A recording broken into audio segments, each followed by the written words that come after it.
আপনার রব যখন আপনার ছোট থেকে ছোট বিষয়গুলোও খেয়াল রাখছেন, সেখানে আপনি কি করে ভাবছেন যে তিনি আপনার জীবনের কোনো গুরুত্বপূর্ণ সিদ্ধান্তের ব্যাপারে আপনাকে একা ছেড়ে দিবেন? তবে এখানে গুরুত্বপূর্ণ বিষয় হচ্ছে আপনাকে অবশ্যই আপনার রবের অনুগত বান্দা হওয়ার চেষ্টা করতে হবে।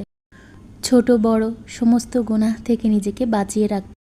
তারপর দেখবেন হুট করেই একদিন আপনার রব আপনাকে সারপ্রাইজ দিয়ে দিবে। আপনি যা চেয়েছিলেন তার থেকেও উত্তম কিছু পেয়ে যাবেন ইনশাআল্লাহ। আর একটা কথা তো জানেনই, আমাদের রব যখন দেন তখন এমনভাবে দেন যা পৃথিবীর আর কেউই দিতে পারে না। সেদিন আপনিও সেজদায় পড়ে হাউমাউ করে কেঁদে ফেলবেন আর বলবেন, ইয়া রব, আমি তো আপনাকে ডেকে কখনো ব্যর্থ হইনি। তবে এখানে সবচাইতে প্রশান্তিময় ব্যাপারটা কি জানেন? আপনার জীবনের না পাওয়া ব্যাপারগুলো নিয়ে আপনার রবের সাথে কথা বলতে বলতে আপনার সাথে আপনার রবের একটা সুন্দর সম্পর্ক তৈরি হয়ে যাবে এবং এটাই হবে আপনার জীবনের সবচাইতে সুন্দর অনুভূতি। আলহামদুলিল্লাহ।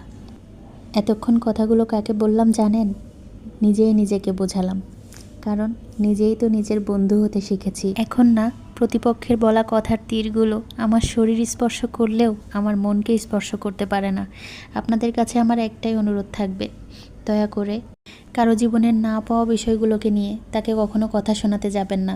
কারণ একটা কথা জেনে রাখবেন, কিছু কিছু জিনিস স্বয়ং আল্লাহ তাআলা প্রদত্ত থাকে, যেটা আল্লাহ না চাইলে আমরা হাজার চেষ্টা করলেও তাকে পাওয়া সম্ভব নয়। তাই নিজে যেচে কখনো কারো চোখের পানির কারণ হতে যাবেন না। আশা করি আমার বলা কথাগুলো যদি কারো খারাপ লেগে থাকে, অবশ্যই আমাকে ক্ষমা সুন্দর দৃষ্টিতে দেখবেন এবং আমার ভিডিওটি ভালো লেগে থাকলে অবশ্যই আমার পেজটিতে একটি ফলো দিয়ে যাবেন এবং যারা ইউটিউব থেকে দেখছেন, আশা করি আমার চ্যানেলটি সাবস্ক্রাইব করে দিবেন। এতক্ষণ আমার ভিডিওর সাথেই থাকার জন্য আপনাদের সবাইকে জানাই আমার পক্ষ থেকে অসংখ্য অসংখ্য ধন্যবাদ।